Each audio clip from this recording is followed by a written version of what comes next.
Bonjour maître. Bonjour.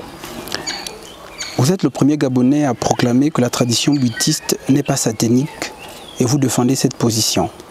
Vous êtes notre invité sur ce canapé rouge inédit dans votre temple d'Okala. La première question que je m'en vais vous poser est celle de savoir comment vous vous portez en cette période marquée par la crise sanitaire du coronavirus. Moi-même, vous me demandez comment moi je me porte, hein? Il n'y a pas de problème, je me porte très bien. Très bien. Pas encore de coronavirus chez moi. Non, non, non, j'entends parler un peu partout, c'est vraiment regrettable. Mais moi-même, non, je suis encore bien pour le moment. Et il en est de même pour votre entourage, pour certains de vos fidèles? Exact. Aucun de mes enfants n'est atteint du coronavirus. Pas plus que ma femme, non, ma femme non plus. Et quel regard portez-vous finalement sur cette pandémie qui secoue le pays depuis près de 2 ans? Oui, c'est une affaire vraiment regrettable. Hein. Oui, quand les maladies se présentent, ça m'étonnerait, à moins qu'on me prouve le contraire, ça m'étonnerait que quelqu'un sur Terre puisse dire « Oui, c'est moi qui vous ai envoyé ça, tout ça et tout. » Non, non, non, on met tout ça au compte de Dieu. Et si Dieu le fait, c'est qu'il a des raisons pour le faire. C'est lui qui dirige, c'est lui qui contrôle, c'est lui qui sait, c'est lui qui peut. Et il est partout. Il voit. Là, mes enfants, là, bon, je vous fais comme ça. Pour peut-être corriger les gens, et pas peut-être sûrement corriger les gens, le comportement de l'homme. Il y a des choses qui sont là, je vous assure, qui sont là. Hein. Les gens font plutôt autre chose, alors que l'origine, c'est là. Ça, elle peut être considérée comme une maladie psychosomatique. Ça veut dire les maladies qui se manifestent dans la chair, mais qui ont leur origine dans l'esprit. Ouais, c'est souvent comme ça. Vous voyez le sida là. Extraordinaire. Maintenant, ça va progressivement parce que je peux me permettre de dire que l'humanité commence à se comporter un peu comme il faut dans ce domaine-là, dans certains domaines. Voilà. Il y a des traitements qui commencent à venir, on les révèle très bien. Mais la plupart de ces maladies-là sont psychosomatiques, c'est-à-dire leur origine se trouve dans l'esprit et elles se manifestent dans la chair. Supposons même que certaines personnes prennent la décision, l'initiative de provoquer ces maladies-là d'une manière ou d'une autre. On va dire que Dieu l'a approuvé, sinon rien du tout. Ces personnes ne pourront jamais réussir. C'est-à-dire que ce qui se fait, cela veut dire que c'est approuvé. Approuvé par la divinité. Approuvé, oui, faites ça. Qu'est-ce qui peut nous dire que ce n'est pas la divinité qui incite ces gens à se comporter de cette manière? Attention, Dieu dit, les enfants, mes voies sont impénétrables. Nous ne pouvons jamais savoir comment Dieu fait ces choses. Si lui-même ne nous dit pas, là, les enfants, je fais comme ça, là, je fais comme ça, et là, je ferai comme ça. Tant qu'il ne nous le fait pas, rien du tout, on ne saura rien. Okay. Avant d'aller plus loin dans notre interview, pour de nombreuses personnes, vous n'êtes plus à présenter, notamment sur le plan de la défense et de la promotion du rite Bwiti. Mais pour les jeunes générations, vous êtes peut-être méconnus. Est-ce que vous pouvez comme ça nous dire concrètement qui est Maître Atomo Ribenga, pour que la jeunesse qui ne vous a pas bien vu, bien cerné, sache qui vous êtes et quel est le rôle que vous avez joué dans la défense de la tradition Bwiti? Pour le moment, je suis connu sous le nom de Atomo Ribenga. Pas Atom, non. Atomo Ribenga. Ouais. Je suis connu sous le nom d'Atomo Ribenga. C'est un nom ésotérique. Dans la tradition bouddhiste, on s'initie et on amène des noms. Hein. Ce qui fait que les gens ont connu, par exemple, on parle de Jésus-Christ alors qu'il a porté le nom de Joseph pendant 30 ans de sa naissance jusqu'à 30 ans, il s'appelait Joseph. Et c'est après, quand il y a eu ces communications avec le divin et tout, alors c'était maintenant autre chose, l'autre nom. Je m'appelle, mon nom patronyme, c'est Eyene Abaga. Eyene Abaga. Je ne parle pas de prénom parce que là, les parents, ils étaient un peu réticents, histoire de prénom, hein, d'accord. Eyene Abaga Marcelin, ça c'est un prénom. Oui, je suis natif de Bitam,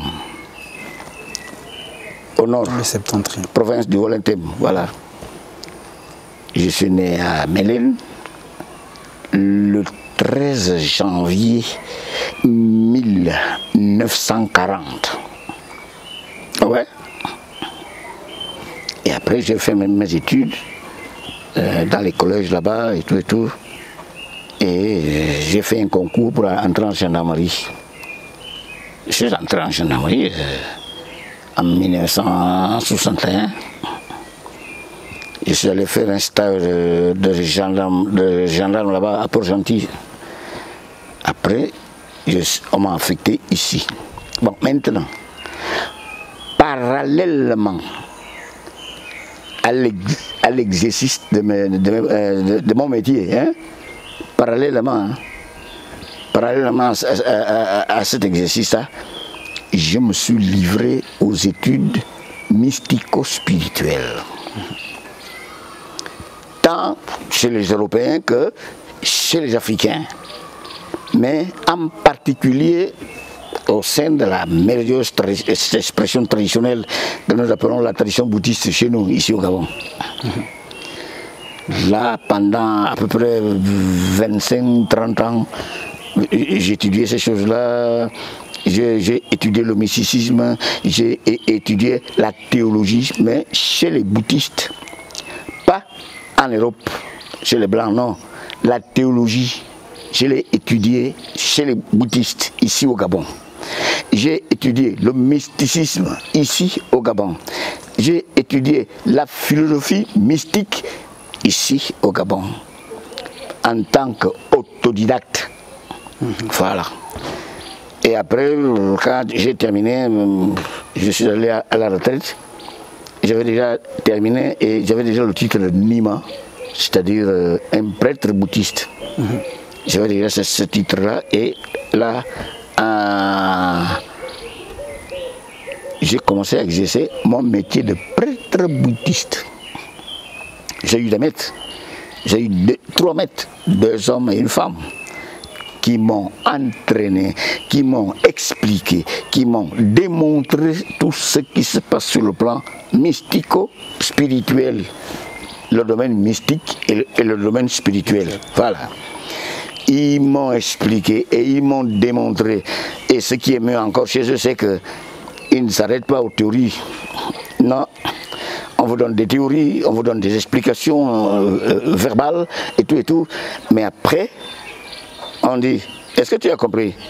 Je ne sais pas. Bon, allez, tout de suite, le bois sacré, le bois sacré, il faut que toi-même tu ailles vérifier ce qu'on t'a expliqué là. On part vérifier, et puis quand vous revenez, c'est là.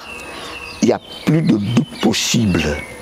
Voilà pourquoi nous, on ne parle pas de croyance, de foi, de ceci, de... Non, on ne parle pas de ceci, là. Nous avons le savoir, la connaissance qui vient de l'expérience. L'expérience vient de la révélation. La révélation vient de la source éternelle, omniprésente, omnisciente et inépuisable d'inspiration. Nous avons tout ça et il n'y a plus de doute possible, hein? Pas de doute. Est-ce que Dieu dit, il n'existe pas, il est. Ah bon? Comment tu le sais? Eh bien, expérience personnelle. Très bien, donc voilà. Dans l'opinion, en fait, la définition même du Bwiti est très peu ou très mal connue entre religion, société ésotérique. Le monde se perd. Vous, en tant que maître dans cette tradition, pouvez-vous nous dire brièvement qu'est-ce que c'est le Bwiti? Si vous me demandez ce que c'est que le Bwiti, immédiatement je vous dis, je ne sais pas. Tout court. Donc il faut être initié pour savoir. Je ne sais pas, même si on est initié, on ne le saura jamais. Le bouddhisme, c'est ce qui est secret, inconnu et inconnaissable, c'est tout. Voilà la seule réponse que je peux donner. Mais si vous me posez des questions sur la tradition bouddhiste, là, on va expliquer en long et en large. Dites-nous alors, c'est quoi la tradition? La tradition bouddhiste, c'est un ensemble de connaissances et de pratiques qui viennent du passé et qui se transmettent de génération en génération jusqu'à nos jours. Ensemble considérable de connaissances et de pratiques qui viennent du passé, et c'est quel passé? De la tradition primordiale.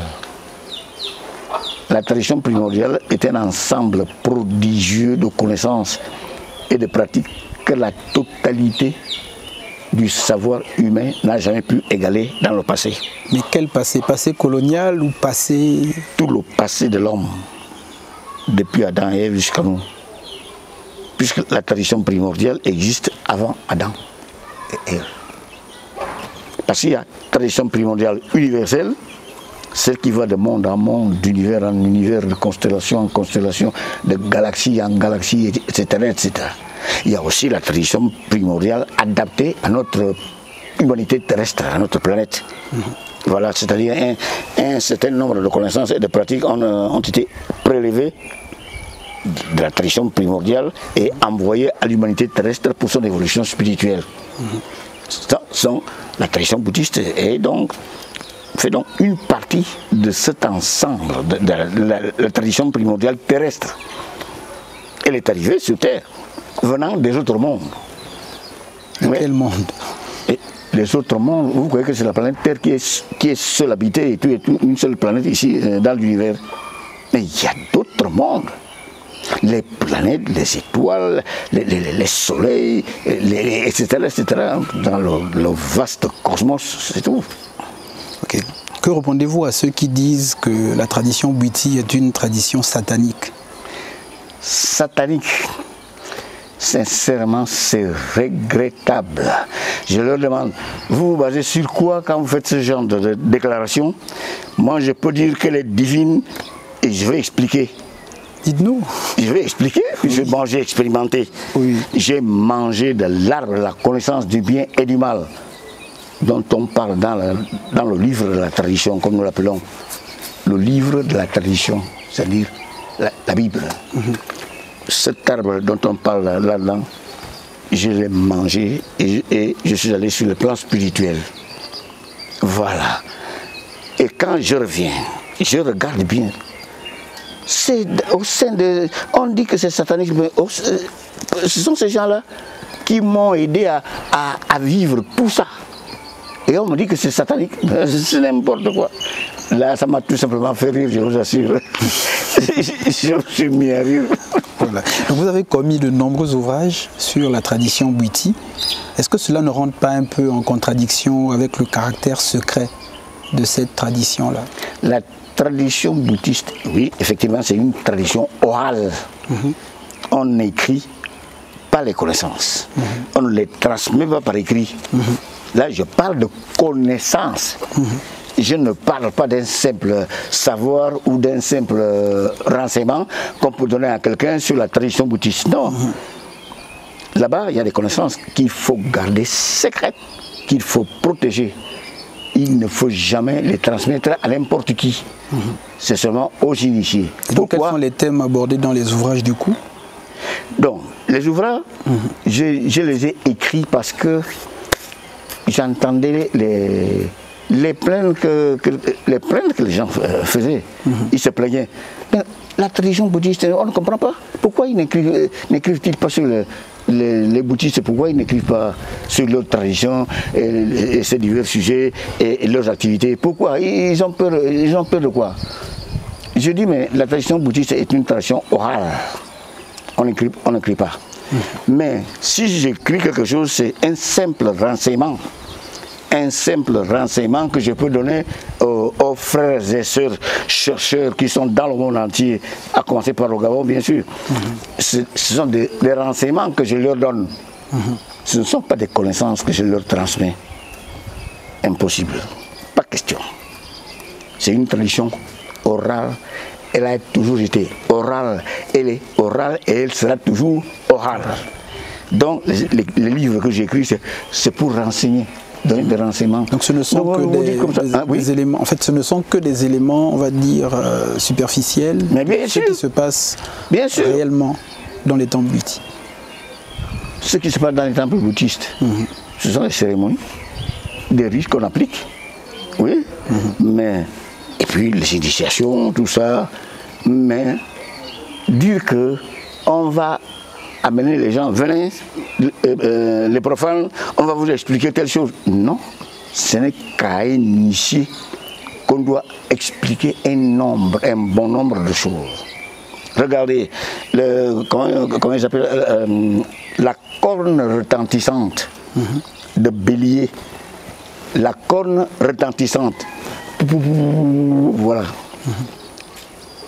Si on donne des véritables explications qui concernent cette affaire-là aux profanes, c'est très, très, très dangereux. Pourquoi? Parce que là-dedans, il y a des connaissances qui révèlent des lois qui agissent d'une manière invariable. Cela veut dire qu'on peut les utiliser tant pour faire du bien que pour faire du mal. Voilà pourquoi il faut d'abord préparer les gens qui vont appliquer ces connaissances-là. Cette corne-là, il y a une manière de souffler dans cette corne-là qui peut faire en sorte que quelqu'un trouve la mort. Oui, à côté. Lui, il sait. Si je souffle comme ça, si je fais sortir tel son, je vais provoquer un champ vibratoire particulier qui va faire en sorte que la personne, tout de suite, allez, elle tombe, elle meurt. Il ne faut jamais transmettre ses connaissances à n'importe qui. Jamais du tout. Donc il y a une sélection qui est faite lorsqu'on a envie d'adhérer, sinon d'appartenir à ce monde-là de bouddhistes. Mais quand vous allez à l'école, vous partez vous inscrire et tout. Quand vous voulez vous initier au bouddhisme, vous prenez contact avec les initiateurs. Ils sont là partout, au Gabon. Vous prenez contact avec eux. Ils vont vous donner tous les renseignements, et justement comme moi-même j'ai fait. Oui, je me suis renseigné. Et ici, quelqu'un m'a indiqué ici, je suis venu voir ce monsieur-là, il m'a donné tous les renseignements et tout, puis ça m'a intéressé. Et puis avant, je me préparais à m'initier au bouddhisme. Ça, c'est le domaine spirituel qui me hantait déjà depuis 1964. Les visions, les sons, les auditions spirituelles, les rêves, etc. etc. Alors là, allez, j'ai fait des recherches et j'ai trouvé ce monsieur-là, il m'a initié. Il m'a initié au bouddhisme. Ce que j'ai vu là-bas, c'est ce que je suis en train de faire en ce moment. Moi, je n'aime pas dire, je suis un envoyé de Dieu, je suis ceci. Non, je ne dis pas ces choses-là. Mais Atom Ribenga, Atom chez les femmes veut dire colis. Un colis. Ribenga, c'est un principe divin. Va. Atom Ribenga, va. Voilà le colis que je vous renvoie. Hein. Voilà. Voilà. Je suis venu pour ces choses-là. Et c'est ce travail que je suis en train de faire. Je me suis préparé pendant des années, plus de 30 ans. Je me suis préparé. Plus la pratique actuelle, ça fait déjà entre 50 ou 55 ans maintenant. Je fais ce travail-là. Je suis passé par la gendarmerie, bon, une étape particulière dans ma vie. Et ça m'a même enseigné beaucoup de choses. Et après, pas de problème. Oui, je vous écoute. D'accord. Il y a une autre réalité, c'est que souvent les temples bouddhistes sont lugubres. Pourquoi ne sont-ils pas aussi beaux que certaines églises ou certaines mosquées? Comprenez que le mauvais travail que nos frères qui sont venus de l'autre côté de la Méditerranée, ça c'est un mauvais travail qu'ils ont fait chez nous là. Ils arrivent chez nous, ils brandissent leurs deux instruments de colonisation, la Bible et la religion chrétienne. Deux instruments de colonisation, je ne dis pas que ça ne vaut rien. Je suis capable d'expliquer tout ce qui sort de ma bouche. Je ne dis pas que la Bible et la religion chrétienne, ça ne vaut rien, c'est n'importe quoi. Non, Mais ils les ont utilisés comme instruments de colonisation. Je ne sais pas si vous avez lu la lettre qui rapporte le discours du roi Léopold II de Belgique devant les missionnaires qui se rendaient en Afrique en 1883. Vous voyez? Il a dit des choses. Il a dit des choses. Ils leur ont fait des recommandations. Ils arrivent chez nous et ils brandissent ces instruments-là. Après, ils disent, vos expressions traditionnelles sont sataniques, il faut les abandonner. Voilà, la Bible, le meilleur moyen, d'entrer en communication avec Dieu, tout ça. Mais quand ils arrivent devant les bouddhistes, ceux-ci leur disent, nous n'avons rien de bien nouveau à apprendre de vous, de votre bouquin ou de votre religion, que nous ne puissions savoir ou connaître par nos propres connaissances traditionnelles et nos investigations mystico-spirituelles. Nous-mêmes, on se lève sur les plans cosmiques en esprit pour aller vérifier toute information, tout ce que nous voulons savoir. Nous n'avons rien à voir avec votre livre. Est-ce que vous êtes heurté par le fait qu'on dise que le Gabon est un pays à majorité composé de chrétiens? Est-ce que vous auriez aimé que l'on dise que le Gabon est majoritairement composé de bouddhistes? Le Gabon est majoritairement composé de bouddhistes. Hein? C'est ce qu'on dit. Non, on dit plutôt qu'il est majoritairement composé de chrétiens. De chrétiens. Mais puis de musulmans et quelques animistes. C'est ce que je suis en train de vous dire. Animistes et pas bouddhistes. C'est ce que je suis en train de vous dire. Ils sont arrivés, ils ont commencé à vouloir maltraiter, à dire que vos expressions traditionnelles sont sataniques. Les bouddhistes leur ont prouvé le contraire. Nous, on est capable de Dieu, capable d'aller nous-mêmes. Ça ne leur a pas plu. Et ils ont vérifié et ils ont trouvé que c'était vrai. Au lieu d'aimer la chose, ils ont envoyé leur administration coloniale pour martyriser les bouddhistes. Je vous assure, quand on vous raconte cette histoire, j'ai écrit un livre là-dessus, ils m'ont dit hey, on ne t'a pas envoyé poser les bombes dans la société. Ce que tu es en train de faire là, tu sais ce qui peut arriver. J'ai dit mais non, c'est de l'histoire. Non, tu parles de l'histoire, nous on parle de la société, les êtres humains. Et pourquoi? Ils ont dit oui, parce que nous connaissons le comportement de tes frères et sœurs bouddhistes là, dont le caractère atrabilaire est propre à créer toutes sortes de situations conflictuelles, imprévisibles, qu'il serait difficile de maîtriser. Voilà pourquoi il faut faire attention. Il faut faire attention. Tes écrits là, laisse ça de côté, parle du reste. Donc, ce sont eux, ils ont martyrisé. Ils ont martyrisé, ils ont dénigré, ils ont poursuivi les bouddhistes jusque dans les forêts. À ce moment-là, mais on ne pouvait plus se montrer. Ils avaient maintenant la liberté de parler de leur religion partout et tout. Il n'y a pas de problème. Hein. On peut parler de liberté d'endoctriner. Hein? On peut dire qu'ils ont eu la liberté ensuite d'endoctriner. Bien sûr, vous m'en prêtez l'expression, ils ont eu cette liberté d'endoctriner les Gabonais. Les mettre dans cette espèce de cercle vicieux par des croyances passives et une fois aveugles. Voilà, quelqu'un du haut de sa chair, il est en train de vous sermonner. Et il faut croire ceci, il faut croire cela. Croire. Je dis, mais croire signifie quoi? Le verbe croire signifie quoi? Et la foi, c'est quoi? Oh, les choses qu'on espère. Ben, les choses qu'on espère. Vous n'avez qu'à espérer, même pendant 1000 ans, il n'y aura rien qui viendra. Nous, on n'espère pas. En conséquence, nous n'avons pas de foi passive. Nous, on croit. Quand nous croyons, c'est après l'expérience. Croire veut dire tenir pour vrai, considérer et accepter comme étant vrai. Vous allez me parler, vous allez me dire de croire en Dieu. Je demande, Dieu c'est qui? Mais tu ne le connais pas? Je ne connais pas Dieu. Et comment je vais croire en Dieu si je ne le connais pas? Mais moi, maintenant, je peux dire, je crois en Dieu. Si on me demande pourquoi, sur la base de quoi? Sur la base de ma propre expérience. Je me suis élevé sur le plan cosmique. Oui, je me suis plongé dans l'océan incréé de la divinité pure. J'ai vécu là-bas. Je suis revenu à l'heure actuelle.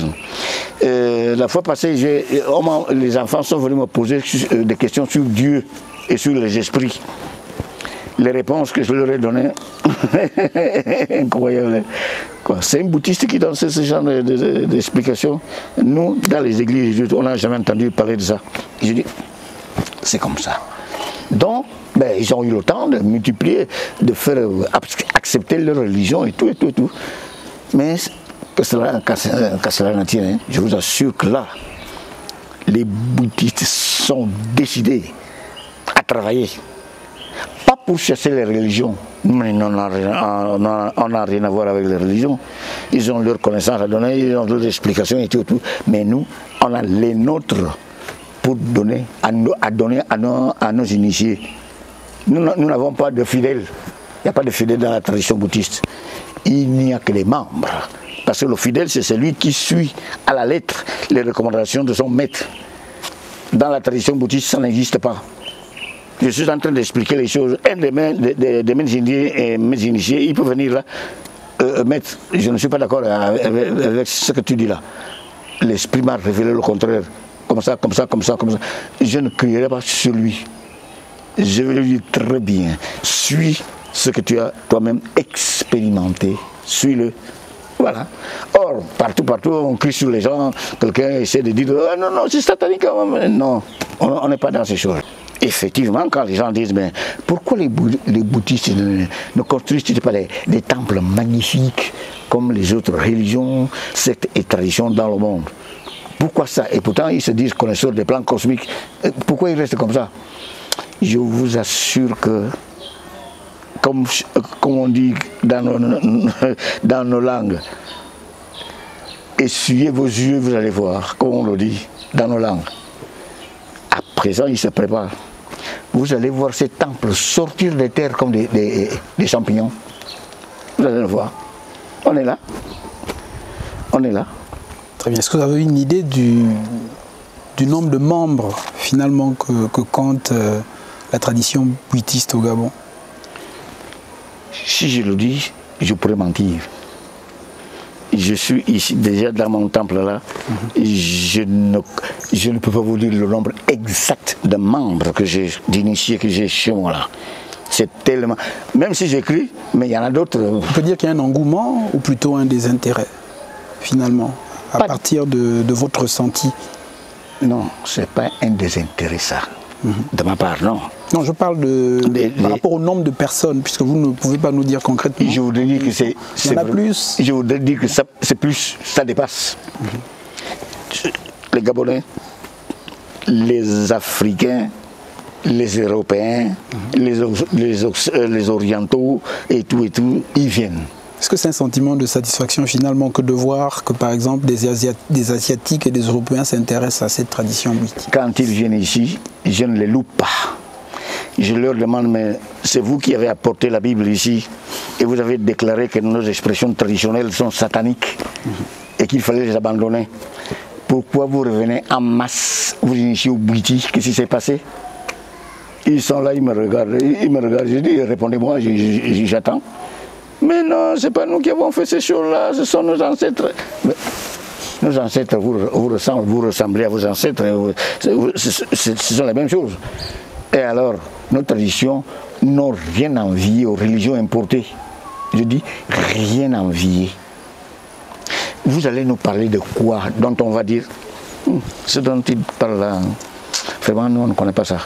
C'est quoi? Quoi? Dieu. Dieu. Le Saint-Esprit, c'est lui qui nous appelait le Saint-Esprit, on ne l'appelait pas comme ça. Quoi? Christ, Jésus et tout ce monde-là. On ne les connaît pas sous ces noms-là. Est-ce que cela veut dire qu'on les ignore? On les connaît sous des noms purement traditionnels bouddhistes. Et on les connaît très bien même. Vous dites à un frère gabonais, je suis initié au bouddhisme, voilà, il fait, oh Seigneur, ramène-le, il s'est engagé sur une voie de perdition, ramène-le à Jésus, ramène-le à Jésus. Je dis, Jésus, oui, m'a ramené à Jésus. Jésus c'est qui? Je dis, hein? Tu ne connais pas Jésus? Je dis, mais Jésus c'est qui? Dis-moi. Je ne le connais pas. D'abord, c'est un nom de quelle langue? Mais c'est un nom français. Est-ce que je suis un Français? J'ai appris le français, bien sûr, mais je ne suis pas un Français. Nous avons nos idiomes, nos dialectes ici. C'est qui vous parlez de qui? Mais celui qui a vécu en Israël, on l'a crucifié. Ah, celui-là que vous nous décrivez, je le connais au sein de la tradition mystico-spirituelle bouddhiste qui se pratique dans notre pays, mais sous des noms purement traditionnels bouddhistes. Au moins 12 noms sous lesquels on l'invoque, au moins 12. Mais on ne le connaît pas, tous ces noms que vous me citez là, rien à foutre. On peut bien dire rien à foutre. Je dis, je n'ai rien à foutre avec le mot Jésus, je m'en fous. Est-ce que cela veut dire que je l'ignore? Lui-même, il sait que je le connais. Je le connais. C'est l'un de mes maîtres. Je l'ai toujours dit. L'un de mes maîtres spirituels qui m'enseigne les choses spirituelles. Tout ce qu'on raconte, je lui demande, mais c'est pas comme ça, c'est plutôt comme ça. C'est tout. Je ne me plains pas de ce côté-là. Oh Jésus, ceci, non. Je le connais très bien et il me connaît. Très bien.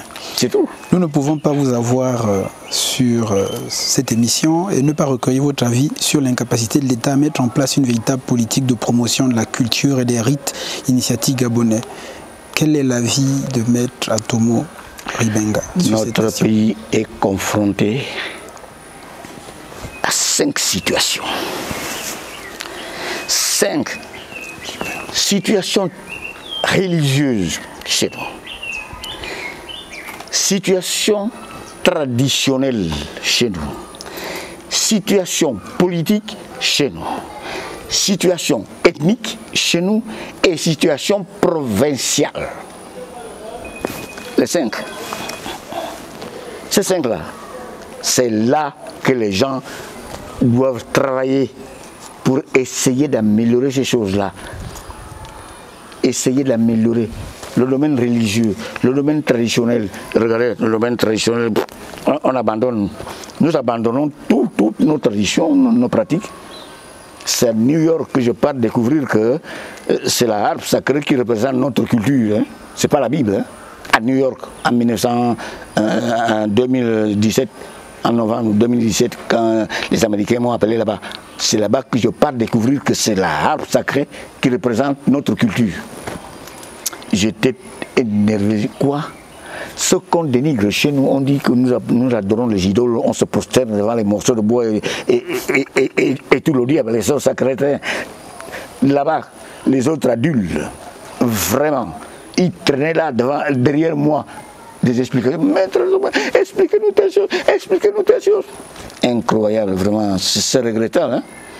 Et là, au Gabon, on est en train de mâcher notre culture, comme on mâche les pistaches. C'est vraiment regrettable. Regrettable. Et moi, si je me permets encore de parler même à Internet à l'heure actuelle, c'est tout simplement pour inviter les Gabonaises et les Gabonais, en particulier la jeunesse, de s'intéresser à leur culture. Est-ce que vous ne craignez pas finalement que ce mépris de la jeunesse conduise en fait à une disparition de la culture bouddhiste? Mais pourquoi je suis en train de travailler? Justement, c'est à cause de ça. Parce que si nous on néglige tout, qu'est-ce que les plans spirituels vont faire? Ils vont nous laisser dans une situation où on ne sait plus où on va, d'où on vient, qu'est-ce qu'on est et qu'est-ce qu'on fait. Et pourtant, vous savez bien qu'un pays sans culture, c'est un pays sans âme. Et quelqu'un qui n'a pas d'âme, c'est un être mort. La culture, c'est l'âme. C'est-à-dire le quotidien de l'homme, du citoyen. Son quotidien, ce qu'il fait de 6h à 18h, de 18h à 6h, de 6h à 18h, de 18h à 6h, de lundi à dimanche, de lundi à dimanche. Demandez-lui, mais qu'est-ce que vous faites quand vous vous réveillez? Mais vous faites quoi? Il va vous dire. Tous les jours, je fais comme ça. Mais comment tu le sais, tout ce que tu appliques là? Mais c'est ça la culture. Je le sais, ensemble de connaissances et de pratiques qu'on a pu découvrir, qu'on a pu accumuler, qu'on a pu noter, qu'on a pu retenir et qu'on applique dans sa vie. C'est ça la culture, brièvement parlant. Donc, si on l'abandonne, c'est un malheur pour notre pays. Tradition, c'est là, toutes les traditions sont valables, rien à envier. On parle de Dieu. Dieu. Allez vous initier au Mouri. Si vous allez en profondeur, vous tombez sur le monothéisme, la doctrine du Dieu un. Vous allez, comme vous faites chez les femmes là-bas, c'est exactement la même chose. Allez au bouddhisme, on vous le démontre tout de suite, il n'y a pas de problème, partout, le djembé, tout ça. On n'a rien à envier aux religions importées, aux autres pratiques, mais non, rien à envier. C'est seulement question de volonté pour organiser, bien organiser tout ce que nous faisons. Oui, bien organisé. Nous arrivons au terme de cette interview. Quel mot de fin à l'endroit des Gabonais qui vous regardent? Je l'ai dit tout à l'heure, je continue à leur dire, considérez vos expressions traditionnelles et par conséquent votre culture. Il faut considérer. Pas simple considération verbale comme ça et tout, non. Initiez-vous parce que la tradition bouddhiste est une tradition orale. On ne vous dira rien si vous n'êtes pas initié. Rien du tout.